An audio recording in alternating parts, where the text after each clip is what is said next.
With the summer and fall seasons in the rear view and the push to the MLB draft ahead, it's all about who's on the rise with Prep Baseball's updated 2024 class rankings. I'm Cory McCartney. That's Shooter Hunt pouring a fresh coffee and curveballs for you. And Shooter, before we dig into those players whose standing has been hit with a shot of helium, I want to pull back the curtain a little bit because for a group that has been dissected, analyzed, and broken down so much over the past 3 years, how are these players being reevaluated ahead of their senior seasons? I think they're getting even closer evaluations at this point. We've seen them now for those 3+ years, presented information. A lot of the professional organizations, those decision makers got that first look this summer, especially with the draft being pushed back into July. They're starting to figure out, okay, these are guys we need to get more looks on. The cross-checkers coming in, special evaluators coming in, obviously the scouting director making those big decisions, maybe even a GM. Who are those guys we need to see and how much we actually want to give to these guys? So looking at those talents, they're going to look at ways to nitpick and really decide, is this player worth $4 million, $2 million, $500,000, $100,000? Those are the decisions that these guys have to make in those clubs to really bolster those farm systems. So let's talk helium and those guys whose summer has warranted plenty of it. And we start at the top of your key risers with a pair of right-handers, one who's jumped into the top 10 and another righty who's right outside of it. And those are LSU signee William Schmidt and Wake Forest bound Ryan Sloan. Yeah, and I think the biggest thing to talk about with this 24 class is it is still evolving. I don't know if I've seen a year quite like this where you don't know who that real top guy is. There's no Bobby Witt Jr. out there to make things easy. There's no Dylan Cruz like in the college area that made things easy. Hey, just put this guy up here. I think it's still evolving. I think a new top 10 could very much show itself throughout the spring. But when we're looking at these arms and the top upside guys, William Schmidt from state of Louisiana, LSU commit, can really spin the baseball. He's got the best secondary pitch in the class, 3,000 plus on a big bender. I like the feel that he had for a changeup throughout the summer. And it's one of those guys who really blossomed late. So now you're looking at that high ceiling. Can he get even better? What will we see as this spring, as we go throughout the spring, but even more so for those clubs? What can you do when you get them into a farm system? And after 3 and 4 years, could this be a frontline guy? He certainly has the electricity to do so. And then Ryan Sloan, who you and I got to see at our All-American game in Milwaukee, he's done nothing but progress throughout the summer and become one of those elite workhorse type arms. When you look at that frame, standing next to him, I felt very small next to Ryan Sloan. Big physical body. I think he can still mature even more throughout that frame. But it's 3 pitches for strikes. Each pitch has a chance to be above average, especially with that fastball. It gets those swings and misses in the zone. But that frame really stands out. He's from the Midwest, has some less innings under his belt. So I think he could be a frontline type guy. And I'd anticipate him this spring having a big one. Yeah, Sloan ran it up to 97 at the All-American game. And I think you certainly have to be intrigued to see what happens when he gets in there to that Wake Forest pitching lab. The state of Texas isn't short on risers either. 5 players on your list of key players, including Texas A&M bound shortstop Wyatt Sanford, who jumped a ridiculous 33 spots up to 36 in the class. You know, Wyatt Sanford's kind of been on a roller coaster with us. We've loved him for forever. Can really pick it in a class that's kind of hurting for shortstops. Who is that premier guy? I think there's a chance that Sanford could really jump. The summer, a little bit slow with the bat. It's always been a sweet stroke that there's been some tinkering and changes with. I thought this fall, that swing kind of came together. And all those area guys in Texas, those Texas area scouts do such a great job.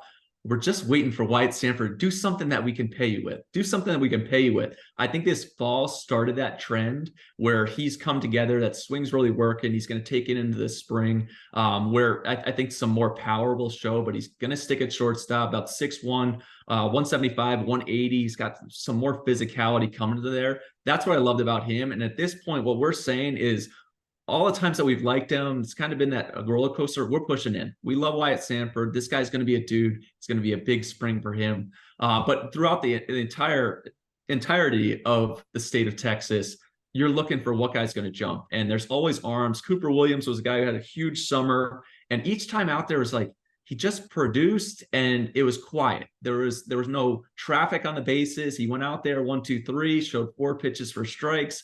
He's a left-hander in the mid-90s. Those don't grow on trees. So that's a reason for his big jump. I think he, with a strong spring, could jump to the head of the class with regards to southpaws. Braylon Payne was another big one, big mover throughout the summer.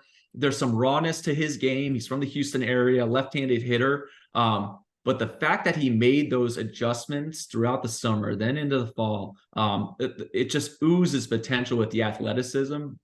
And a guy who can really stick in center field, hits from the left side. He's got some sneaky pop. I think the upside's immense. We're pushing in on Braylon Payne in this sense. And then a couple guys that you got to see. Dasson Hill was definitely one you got to see in Milwaukee, a left-hander who I think has a chance to start. I love the moxie that he brings to the mound and the confidence. And then Sawyer Strohsnyder, who, I mean, there's very few electric athletes like him. He's a two-way guy. Crazy twitch. I think metrically, some of those teams that dive into those analytics are going to love what he brings to the table. Okay, Shooter, let's dial it back to September when we were in Milwaukee for the All-American Game festivities, and two things that stood out. In a sea of specimens, LSU recruit Cale Fountain, who at 6'5", 228 pounds, literally stood out. And switch-hitting Kentucky-bound Tyler Bell, I mean, this guy put on a show from both sides of the plate.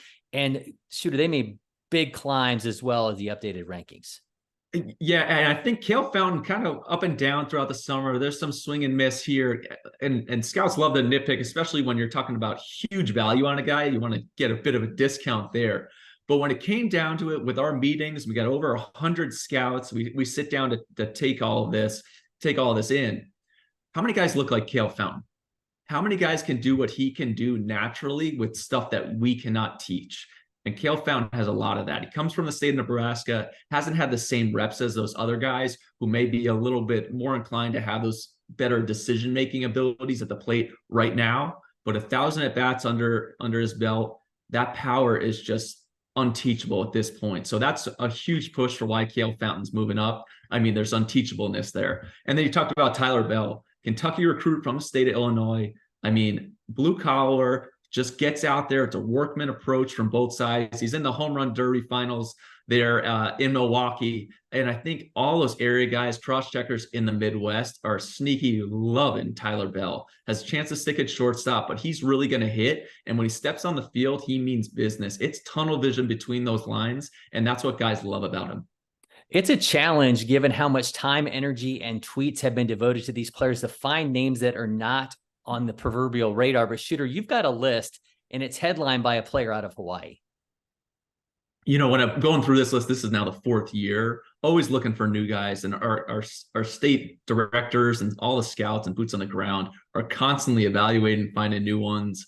It is fun to see those guys. But this time through, and each time I have my separate list, oh, I like what this looks like. Jay Souza is one of those guys. Texas Tech recruit from the state of Hawaii. He's an outfielder, can really swing the bat. I don't think nationally he's known quite as well, which I'm sure the staff there at Texas Tech was hoping for to get him to campus. But he's one that's going to get tons of eyes and hopefully allow some of those Southern California scouts to book some trips to the Hawaiian Islands. You've got Brendan Cohen, Virginia Tech recruit, and he's got that nasty 3/4 slot. Auburn-bound Clinton Harris, who's part of a ridiculous Brookwood pitching staff here in Georgia. They're on this list. But Shooter, the state of New York is just so well represented. What is so intriguing about the trio of Sam Miller, Kyle DeGroat, and Tyler Renz? I think when you're going into New York, it's an okay class. So Owen Pano at the top, but you're looking for what else is here. There's got to be players. There's so many people in the state. They do a great job in the scouting in the Northeast. But a guy like Sam Miller, who's committed to Binghamton, they put in a wonderful facility there up at Binghamton. But impressive athlete. I mean, it's stout, square shoulder. If you told me he was going to be a strong safety in college, I'd believe it. Big exit velocities, a 6'4" runner, can really throw from the outfield. A lot of tools where if you get up there may be a chance that he gets some good looks from the scouts. He's going to have a nice invite to the Super 60 coming his way. So hopefully we'll see him there. But he's not alone. Kyle DeGroat, kid who committed to Texas, right-hander, big metrics, can really backspin the fastball, jumps to the zone. He's got that hoppy fastball and feel for spin. And then Tyler Renz, who's a St. John's commit, right-handed arm. Talking about a guy who's more than a year young for this class. So you start thinking about, we get him into our system at the professional level.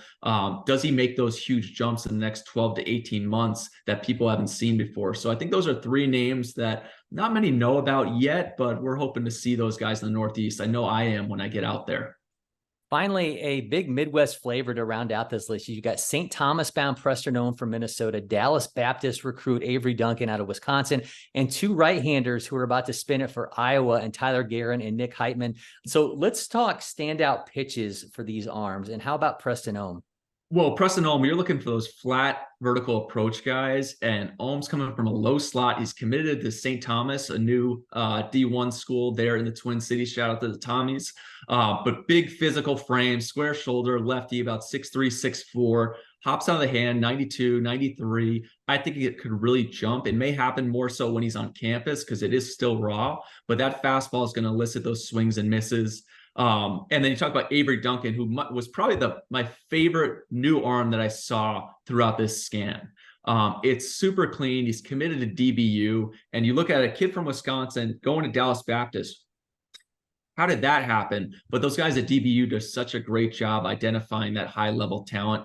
Avery Duncan, the ball jumps out of the hand. I think his upside's immense. Been shooting his name out to a lot of area guys, making sure that they're aware of what he looks like there. And then Iowa, I mean, it's kind of turning into a pitching factory right there in the Midwest. Sean McGrath's done a great job. The entire staff has. New stadium coming. But a guy like Tyler Guerin from the state of Minnesota, again, we love those slow slots, the guys who are able to backspin and create those outlier pitches, especially with the fastball and getting those whiffs. And then Nick Heitman, another one who can really spin the slider. I think that slider has a chance to be a real weapon. He's going to rack up tons of strikeouts in the Big Ten if he gets there, but both will be considered draft guys throughout the spring.